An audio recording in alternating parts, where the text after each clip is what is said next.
Hello, welcome everybody. It's Yori Nelken, co-founder at Local Sciences here, and I welcome you to our webinar today. First of all, a couple of words about Local Sciences. We are a local marketing information company which changed the way online marketing companies engage with local merchants by providing ratings and rankings, essentially rich scorecards that intelligently focus B2B sales and marketing specifically in the context of selling into local SMBs and merchants. We do rely on both online and offline sources, and we do have a very comprehensive understanding of merchants' digital identity, what marketing and services products they buy, and what products they sell and how they market themselves. Before we go into the core of the issue today, let me talk about defining big data within our context. And it's really interesting, if you ask three different CTOs what big data is, you're probably going to get four different answers. And if you go and ask the merchants, the providers, the technology providers of the technology, you will hear very, very self-serving definitions. Gartner, originally Meta Group, did define big data before. It was called big data with a 3 V's, with high volume, high velocity, and a wide variety of the data. And today, sometimes it includes a 4th V, veracity, to cover questions of trust and uncertainty. If you go specifically to the technology vendors, Oracle, they say relational database, so they will tell you big data is about traditional relational database driven business decision making. What I like though about definition is the focus on business decision making, which I think is key to big data. It's not about record keeping, it's about driving the right business decisions. Intel only cares about bits and bytes, so their definition is, if it's more than 300 terabytes of data a week, or the median is more than 300 terabytes of data a week, then, it is big data. While Microsoft have a very big, buzzword-rich, Dilbert-compliant definition of what big data is. I would like to be very, very practical here at Local Sciences in our definition of big data, and it's really about a method to derive value from data which in its discrete form is very simple. It's a measurement point, it's a GPS location, it's a click, it's a review, temperature outside, very, very simple piece of information that is kept in the database. But in the aggregate, and usually in the aggregate means there is a lot of it, it's very complex. It's very complex because the relationships between these different discrete pieces of information is very complex, difficult to define, in fact, probably impossible to define a priori. And then the data is either unstructured, has many different types of structures to it. And what really excites me about the use of big data in the context of local B2B sales and marketing is that it provides an uncanny ability for second sight. In fact, it provides you to kind of read the future, just like T.H. White's Merlin, who was born in the wrong end of time and had to travel backwards from in front and had second sight. That's what big data infused closed-loop sales and marketing is. It has the ability to predict what is going to happen and how to shape the future favorably to us. So before moving much farther, let me talk about the data framework we're going to talk about today. When we talk about closed-loop sales and marketing efforts, we start with a sale. A sale is closed. Everything that led to that sale is logged. Measurements, numbers, clicks, downloads, everything. And I will argue that the same level of diligence needs to be taken in logging failures just as much as successes. For our purposes, they're just as important. This data is then augmented with local data, possibly even hyperlocal data about the S&P, about the merchants, about its geographically close competitors, and an attribution model is then being calculated. It is like calculating the digital fingerprint of your ideal buyer and your buying situation combined, and that's infused with local data. Equipped with its fingerprint and with the added local data that comes from the outside, scores such as propensity to buy can be calculated, but more hints as to the best touch points, next touch points can be deducted, and I'll talk more about that a little later. The data is then fed into sales and significantly increases sales effectiveness. At the same time, data from each of the steps in the process is fed back in order to improve the next cycle, and this is how the process moves forwards and then moves backwards. While each step of the loop might be familiar at first, when you look at it, the depth into which we go as you consider big data abilities is beyond what was possible even just 1 or 2 years ago. So consider the simple process of lead scoring. Lead scoring is becoming pretty mainstream practice today, but it still gets a lot of poor marks for effectiveness, especially in the local SMB and in the context of local merchants. And the main reason usually cited by customers are A, incomplete and inconsistent data. The local space has very sparse and unclean data, but even worse than that, which attributes indicate desired outcome? Very difficult to define that upfront. And I will argue that success in that space hinges on adding a predictive element, really the likelihood of customer moving down the funnel. Let me illustrate. In the traditional engagement, click, some action towards sale, we are assigning some weight to each of the actions that were taken. Usually, the last one, let's say the last click before the sale, or the last phone call before the sale, or the last customer visit before the sale, and we attribute all the success to that one last action. However, that's a very limited view of the world. There is a lot going on, both within our own systems, outside the scope of our own system, that's heavily influenced buying decisions. Significant portions of it can still be captured, though, at least in the context of the customer's propensity to buy and business context. So when we look at this closed loop data, we have to be very careful as to how we attribute a success or failure to the data that is available. So beyond the basic, easy, old-fashioned, I would say not classic, attribution of success, there are more state-of-the-art models that consider the whole marketing mix and usually either assign equal weight to the different touch points or try to be smarter, usually just by giving to the first touch point and the last touch point higher weight, and assuming that everything in the middle is somewhat fluffy. However, even that is risking being a little tunnel vision way of looking at the world, because all the different actions that are happening and are affecting the merchants, the local SPs, which are outside the scope of what we control.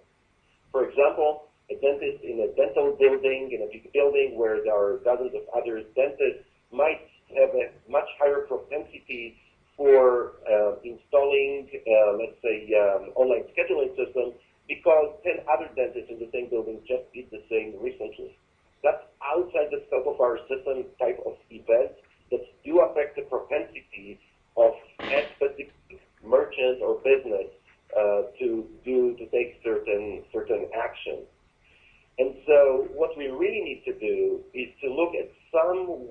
some probabilistic attribution that uses higher order science to assign conversion credit across all touch points and across external local factors, all that precedes the conversion or the failure of the sale, and using automated computation to decide where credit is due.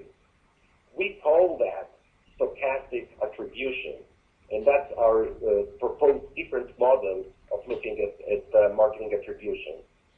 We use advanced Bayesian and graph theoretic methods to look at the collection of all the different attribution graphs that account for the transaction or for the lack of transaction, then locally adjusted to the complexity of the available data. There are two values derived from that.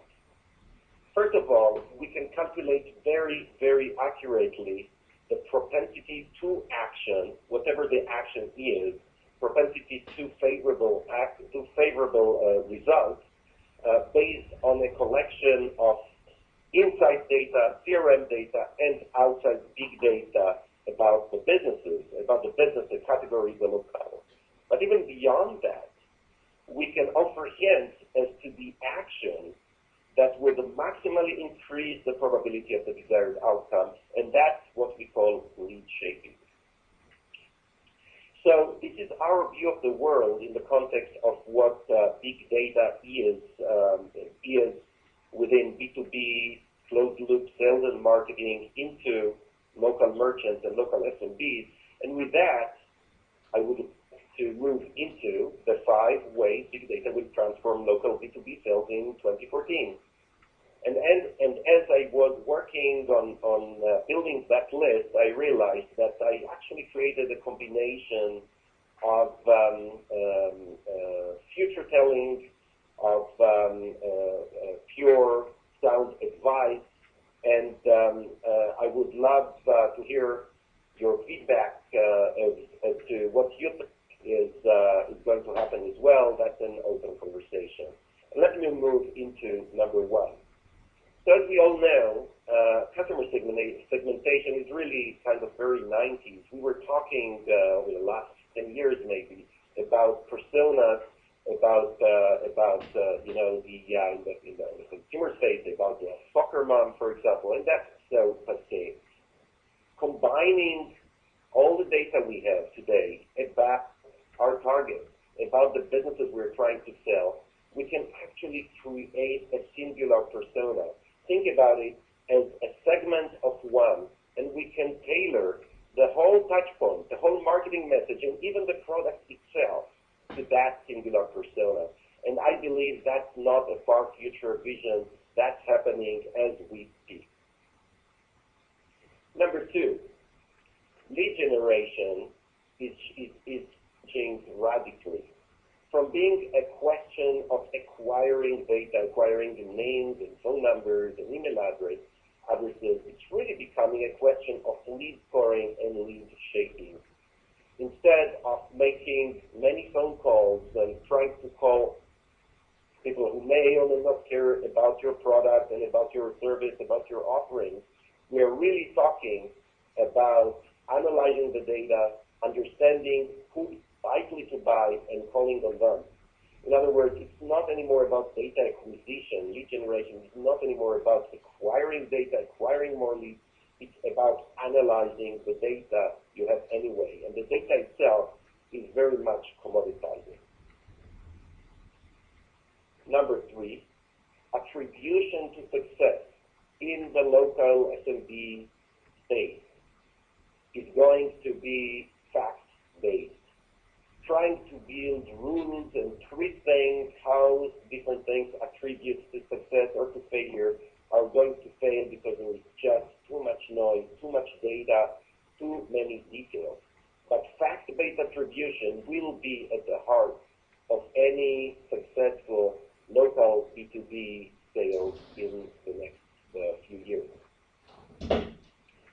Number 4, it's not about banging on doors anymore blindly and trying to sell something that the customer may or may not care about. It's about identifying dynamically the propensity for action, whatever the action you're looking for is, and then just selling with a wind to your back rather than against strong headwinds. And last but not the least, focus. If you think 2015 was confusing as we talked about big data, 2014 is probably going to be even more confusing. However, one of the interesting aspects of big data is that as sophisticated and complex the data is behind the scenes, at the front, in terms of the output of the system, it's actually pretty simple. It's really about telling, in the context of sales, it's really about telling sales who to call, what to sell, and what's the value, and that's it. That's it. It's not about providing them many fancy charts, visualizations, and long lists of numbers. It's very difficult to know what to do with that. Make it simple. Keep it focused. And that's really it for today. I would like to open the floor for questions. You should have on the left-hand side a button that allows you to ask questions, and let's see what's coming. While we wait for people to type their questions, what you have here on the screen is my contact information. I'd love to be in touch. Feel free to drop a line or to email me. Okay, and here we have the question coming in. Okay, so what is it that Local Sciences is actually selling? Let me go back to that closed data loop. Hold on. Okay. So our focus is in collecting and analyzing the local data as it relates to sales and marketing, to local sales and marketing efforts.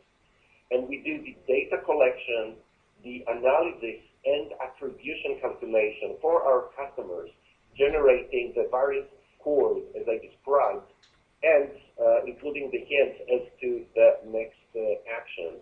Our customers are marketing organizations in various fields that do sell into local SMBs, local merchants. One example of a product is the propensity to buy analysis product. It can be either sold as an integration into Salesforce.com and marketing systems such as Marketa or Eloqua, or it can be accessed as a data feed.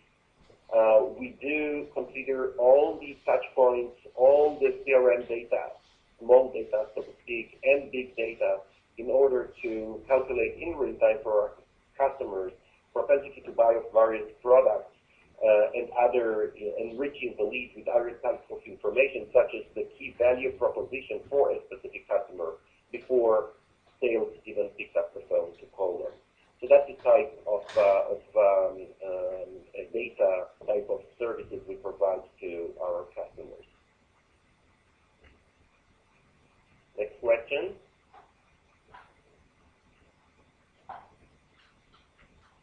Okay, so how the services are presented. We are a data as a service provider. We provide the data and the analysis. And in terms of pricing, it starts at $2,500 per month recurring fee, depends on the size of the database, going all the way up to $50,000 per month on a recurring basis.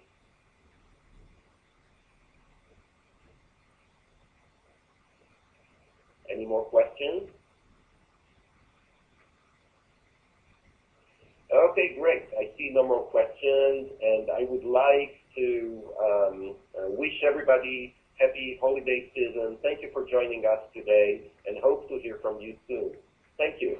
Goodbye.